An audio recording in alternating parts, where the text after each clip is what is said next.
За сайн байцгаана уу та бүхэнд эмэгтэйчүүдийн баярын мэнд хүргэе.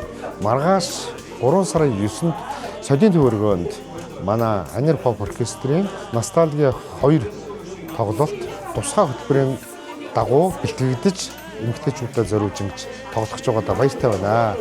15 цагт яг цагтаа болно.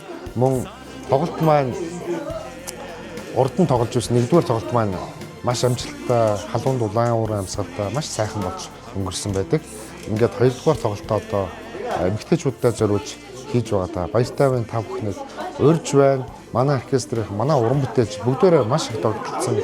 Ингээд та бүхнийг тоглолтын дээр хүрэлцэн ирж ээжигээ, эгчийгээ, дүүгээ мөн хань ижлээ баярлуулахыг хүсэж байна. Баярлалаа та бүхэнд. Урьж байна. 2025 оны 3 дугаар сарын 9-ний 15 цагаас соёлын төвөргөнд ганцхан удаа дурсамж хөглөх инээмсэглэлтэй сэтгэл сэргээх уянгатай халуун дотн Мишель Тэвсгүүчүүдтэй зориуллаа.